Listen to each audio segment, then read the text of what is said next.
Ողջույն։ Բոլոր ժամանակներում կանայք միշտ ձգտել են լինել առաջին հերթին կին, գեղեցիկ տիկին, գեղեցկության աստվածուհի։ Փոխվում են ժամանակները, փոխվում են նաև հնարքները, բարքերն ու սովորույթները։ Այսօր 21-րդ դարում լայն ընտրանիկ կա թե կոսմետիկ պարագաների, ինչպես նաև կատարվող տարբեր պրոցեդուրաների, պլաստիկ միջամտությունների, որոնց միջոցով կանայք իրենց ավելի ինքնավստահ են զգում, կարողանում են ընդգծել իրենց առավելությունները եւ թաքցնել տարբեր թերություններ։ Այսօր խոսելու ենք աչքի շուրջ, աչքի վրա կատարվող տարբեր միջամտությունների մասին,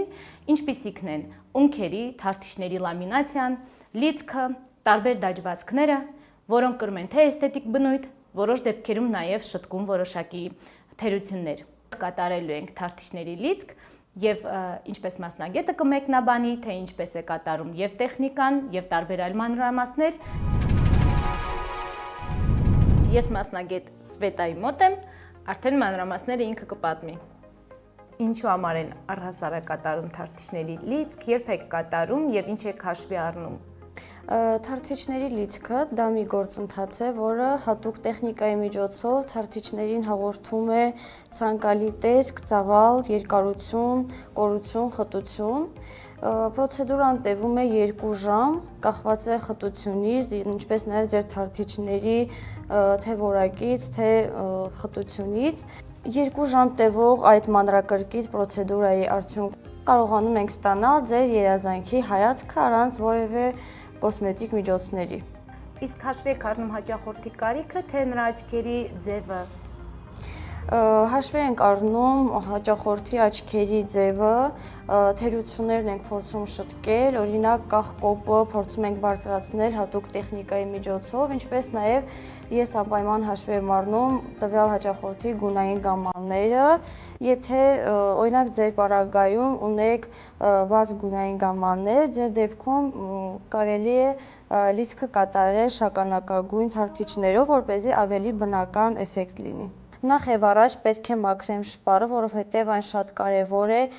թարթիչների լիցքի պահպանման համար։ Այն մաքրում ենք հատուկ թարթիչների լիցքի համար նախատեսված փրփուրով։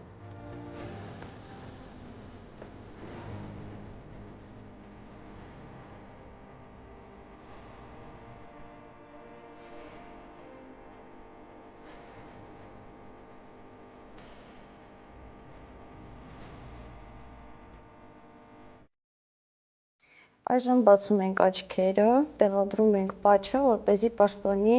ներքևի թարթիչները։ Լիցք կատարվում է վերևի թարթիչների վրա, ներքևի թարթիչների նույնպես կատարում են լիցք, սակայն այն ավելի սցենային էֆեկտ է կրում, դրա համար առօրյայում չեն օգտագործում, չեն կիրառում, վերևի թարթիչներին են կատարում լիցքը։ Փակում ենք աչքը։ Այստեղ եւս շատ կարևոր է, չէ՞, որ օգտագործվող նյութերը, թարթիչները լինեն ավելի բնական եւ արհեստական պարունակությունը քիչ լինի։ Այո, իհարկե, մասնագետը չպետք է խնայի, պետք է օգտագործի միայն բարձրորակ նյութեր։ Ես ինքս օգտագործում եմ լյուքս դասի պատկանող բարձրորակ նյութեր, որոնք որ պատրաստված են բարձրորակ մանրաթելերից եւ չեն վնասում աչքերը ու շատ հազվադեպ դեպքերում են ալերգիա առաջացնում հաճախորդի մոտ։ Թարթիչները պատրաստված են լինում սինթետիկ մանրաթելերից, ինչպես նաև բնական մանրաթելերից, որոնք պատրաստված են լինում կաուչուկից, սակայն դրանք արտադրվում են ամերիկյան արտադրամասերում, որոնք որ հասանելի չեն մեզ ու բավականին թանկարժեք են, սակայն մենք օգտվում ենք սինթետիկ մանրաթելերով պատրաստված թարթիչներից, որոնք չեն զիջում բնականին, շատ որակյալ են եւ ընտրելով համապատասխան տրամագիծ կարող ենք շատ նուրբ էֆեկտներ ստանալ եւ այնպես անել, որպեսզի հաճախորդը որևիցե անհարմարություն չզգա իր աչքին։ Գիտեք ինչն է հետաքրքրում, երբ որ կատարում ենք լիցք, վնասվում է կոպը արդյոք, թե կատարում եք հենց մազի հիմքի կողքով։ Լիցքը կատարում ենք կոպերից ոչ շատ մոտիկ, չպետք է այն դիպչի կոպերին, քանի որ այն կվնասի աչքերը, կարող է կոպերը ուռչեն, կարմրեն։ Լիցքը կատարում ենք կոպերից մի քիչ ներքև, որպեսզի չվնասի աչքերը։ Այն արհեստական թարթիչը դնում ենք բնական թարթիչի վրա, նույն ուղղությամբ։ Հիմա օգտագործում եմ յուղազրկիչ, յուղազրկում եմ թարթիչները։ Իսկ ինչ երկարատևությամբ կարող եք պահել այն։ Ընդհանրապես լիցքը պահպանվում է 2-ից 3 շաբաթ, սակայն մարդիկ միշտ պահում են 1-ից 2 ամիս, սակայն այն վնաս է, քանի որ այդպիսով ծանրանում են իրենց բնական թարթիչները, արհեստականը երկարում է, բնականը իր հետ արդեն ծանրանում է եւ վնասում է թարթիչները։ Այդ պարագայում բնական թարթիչները պոկվում են արհեստականի հետ միասին։ Դրա համար պետք է հաճախորդը ժամանակին գա կորեկցիայի, որպեսզի չվնասի իր բնական թարթիչները։ Լիցքը կատարելու ենք շագանակագույն, մուգ շագանակագույն թարթիչներով, որպեսզի այն համահունչ լինի ձեր թե մազերին, թե ունքերին։ Ընտրեցինք գույնը dark brown, այն շատ համապատասխան է մեր հաճախորդին։ Այժմ սանրում ենք թարթիչները բնական ու սկսում արդեն կատարել լիցքը։ Լիցքը կատարում ենք սոսնձով, հատուկ պրոֆեսիոնալ սոսինձ է թարթիչների լիցքի համար։ Պետք է ընտրել միայն պրոֆեսիոնալ բրենդներից, որովհետև հիմնականում սոսինձը կարող է ուժեղ ալերգիա առաջացնել հաճախորդի մոտ։ Այժմ առանձնացնում ենք բնական թարթիչները, այնպես ենք անում, որպեսզի միայն մի թարթիչ առանձնանա եւ արհեստականը դնում ենք բնականի վրա։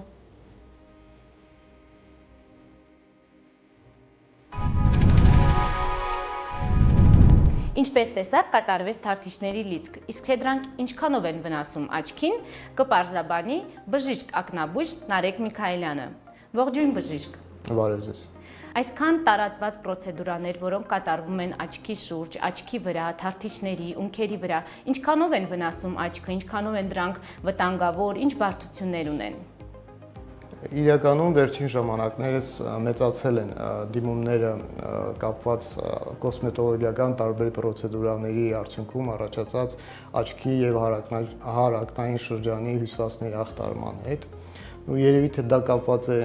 նրա հետ, որ կոսմետոլոգիական պրոցեդուրաների մի հատվածը, օրինակ ներարկումային կոսմետոլոգիան իրականացում են մասնագիտության բժիշկներ, իսկ մի այլ հատվածը, օրինակ նույն թարթիչների լիցքը, կոպերի տատուաժը եւ այլ ոչ ներարկումային միջամտությունները իրականացնում են ոչ բժիշկ մասնագետների կողմից, որոնք բնականաբար չունեն բժշկական որակավորում եւ չեն կարող լիարժեք իմանալ սպասող բարդությունները եւ գնահատել ռիսկերը առողջության վերաբերյալ։ Միևնույն ժամանակ այցելուները, որոնք դիմում են տվյալ կոսմետոլոգներին, շատ դեպքերում չեն կարող լիարժեք գնահատել առողջությանը այն ռիսկերը, որոնք կարող են առաջանալ առողջության վնաս հասնելու տեսակետից եւ արդյունքում ունենում ենք այն, ինչ ունենում ենք, այսինքն օրինակ թարթիչների լիցքի արդյունքում կարող են առաջանալ մի շարք բարդություններ, որոնցից են օրինակ զանազան ինֆեկցիոն պրոբլեմները, ալերգիկ ռեակցիաները, չոր աչքի համախտանիշը, շատ դեպքերում նաև զարգանում է դեմոդեկոզային հիվանդության սրացում։ Եթե մանրամասնենք, ապա օրինակ շատ դեպքերում թարթիչների լիցքի արդյունքում, եթե տվյալ մասնագետը կամ վարպետը չի կարողանում ճիշտ տեղադրել այդ թարթիչները, արհեստական թարթիչները իրենց տեղում, ապա կարող են տվյալ թարթիչների հետին եզրեր դուրս գալ կոպի եզրագծից եւ անընդհատ թարթելու ընթացքում քերծված կառաջացնեն աչքի մակերևույթին, որը կոչվում է եղջերաթաղանթի էրոզիա, դրա հետ կապված զարգանում են տարբեր տեսակի գանգատներ, աչքում օտար մարմնի զգացողությամբ, լույսավախությամբ, արցունքահոսությամբ եւ այլն։ Իմիջիալոց վերջերս ունեցել եմ նման բուժառու, որը դիմել է մեզ նման գանգատներով, այսինքն լուսավախություն, աչքերից անընդհատ արցունքահոսություն, աչքում օտար մարմնի զգացողության, արկայության զգացողությամբ, հետազոտությամբ պարզվել է, որ արհեստական թարթիչները տեղադրելու ընթացքում ճիշտ տեղում չեն տեղադրվել եւ անընդհատ թարթելու ընթացքում արհեստական թարթիչների հետին եզրերը անընդհատ քերում էին աչքի մակերևույթը եւ հետեւաբար առաջանում էր վերքեր։ Բացի դրանից կարող են զարգանալ նաև զանազան ինֆեկցիոն խնդիրներ, կապված նրա հետ, որ մեր բնական թարթիչները ունեն աչքի մակերևույթը պաշտպանող հատկություն, այսինքն պաշտպանում են աչքի մակերևույթը փոշուց, տարբեր բակտերիաներից եւ եթե մենք խտացնում ենք թարթիչները արհեստական եղանակով խտացնում ենք, ապա նրանք բնական է, որ ավելի շատ փոշի եւ մանր կհավաքեն իրենց վրա, որոնք էլ նպաստում են արդեն տվյալ հատվածում բորբոքային եւ ինֆեկցիոն խնդիրների առաջացմանը։ Սրա հետ կապված նաև տեղի ունենում տեղային իմունիտետի անկում եւ դրա հետ մեկտեղ ավելանում է, ակտիվանում են արդեն դեմոդեկոզային տզերը, պատճառ հանդիսանելով դեմոդեկոզային հիվանդության առաջացմանը, որն էլ բերում է օրինակ ակնագարիքի կամ խալազիոն հասարակության մեջ անվանում են խալազիոն տվյալ հիվանդությունը, դրանց առաջացմանը։ Կապված նրա հետ, որ թարթիչների լիցքի արդյունքում մենք առաջացնում ենք թարթիչների խտացում եւ եթե տվյալ վարպետը թարթիչների լիցքը իրականացնում է նորմայից ավելի շատ, այսինքն ավելի երկար թարթիչներ է դնում եւ թարթիչները ավելի խիտ են լինում, աչքը թարթելու ընթացքում աչքի մակերևույթի առաջ առաջանում են ուժեղ օդային հոսանքներ, այսպես կոչված հովարային էֆեկտ է առաջանում օդի եւ աչքի մակերևույթը ավելի շուտ է սկսում չորանալ։ Այսինքն, եթե մեր բնական արդյունքը նախատեսված է աչքի մակերևույթը խոնավացնելու համար, երկար թարթիչների առկայության պարագայում աչքի մակերևույթը ավելի շուտ է չորանում, քանի որ օդի շարժը աչքի առաջ ավելի շատ է եւ ինտենսիվ է կատարվում։ Թարթիչների լիցքը կատարելուց հետո պահանջվում է հատուկ խնամք, 48 ժամ չպետք է ընդհանրապես ջուր անել թարթիչները, չպետք է հաճախել 2 օր խոնավ միջավայրեր, քանի որ սոսինձը 48 ժամվա ընթացքում է ամբողջությամբ չորանում։ Դրանից հետո պետք է ամեն օր սանրել թարթիչները եւ շպարվելիս պետք է զգույշ լինել, որպեսզի շատ չկեղտոտեն թարթիչները, կեղտոտելու դեպքում այն պետք է անպայման փրփրով լվանալ, որպեսզի մազարմատներում յուղ չարտադրվի, քանի որ արտադրված յուղը նպաստում է թարթիչների լավ մնալու վրա։ 2-ից 3 շաբաթվա ընթացքում արդեն արհեստական թարթիչները աճում են, նրանք աճում են բնական թարթիչներին զուգահեռ եւ այդ ժամանակ պետք է արդեն հաճախորդը դիմի մասնագետին, գա կորեկցիայի եւ թարմացնի թարթիչները։ Եթե շատ պահի, ապա տվյալ պարագայում կվնասվեն իր թարթիչները եւ ինչպես նշել եմ, ավելի շատ կծանրանան ու վնաս կհասցնեն բնական թարթիչներին։ Երևի շատ սխալ է, որ տվյալ հաճախորդը ինքը ձգի եւ պոկի, չէ՞։ Իհարկե, ճիշտն ասած, մեծամասնությունը հաճախորդներից այդպես էլ անում է, մանավանդ նյարդային մարդիկ։ Սխալ է, քանի որ պոկելու դեպքում հենց իրենց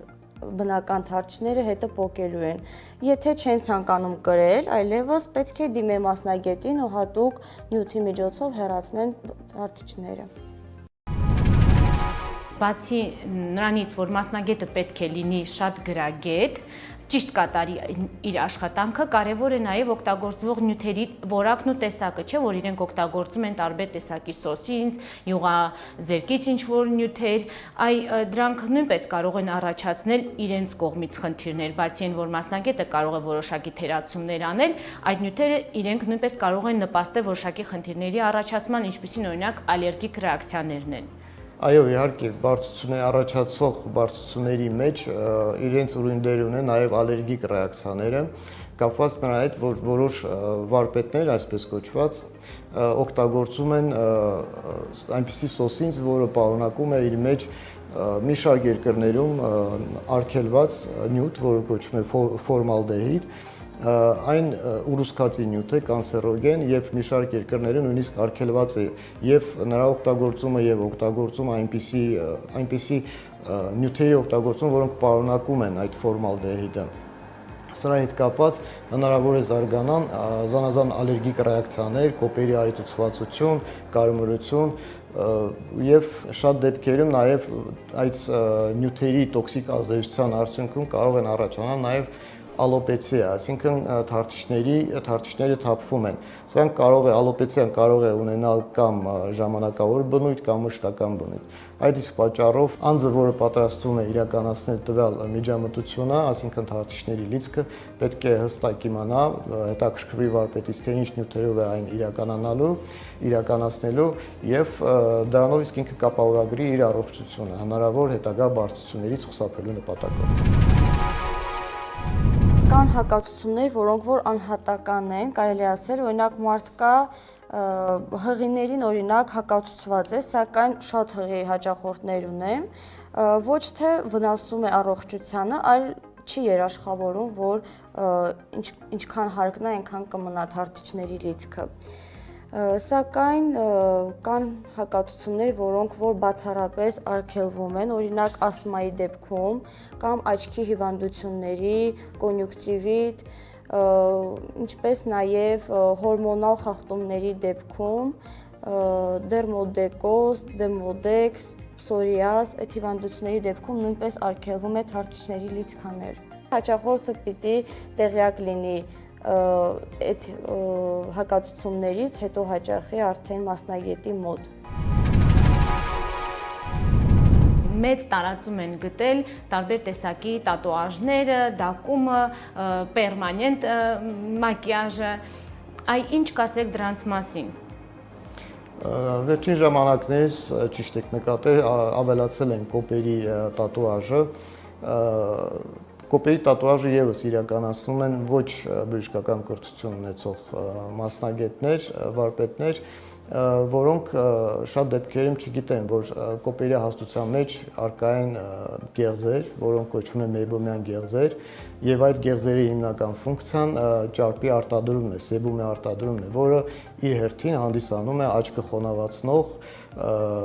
արդյունքի բաղադրամասը։ Եվ թույլ չի տալիս, որպեսզի արդյունքը արագ գոլորշանա աչքի մակերևույթից, այսինքն խոնավացնում է անդադ աչքը։ Շատ դեպքերում իրականացնելով տատուաժ նրանք վնասում են այդ գեղձերը եւ գեղձերի վնասման արդյունքում զարգանում է մեյբոմիտ, որոշ դեպքերում նաեւ նույն չոր աչքի համախտանիշը, քանի որ այդ գեղձերը, մեյբոմյան գեղձերը չեն կարողանում իրականացնել իրենց ֆունկցիան լիարժեք։ Կան նաև տարածված այսպես պրոցեդուրաներից բոտոքսը, որոնք արդեն կարող են առաջացնել այնպիսի բարդություններ, ինչպիսիք մկանային համակարգի թուլացում կամ այլ ինչ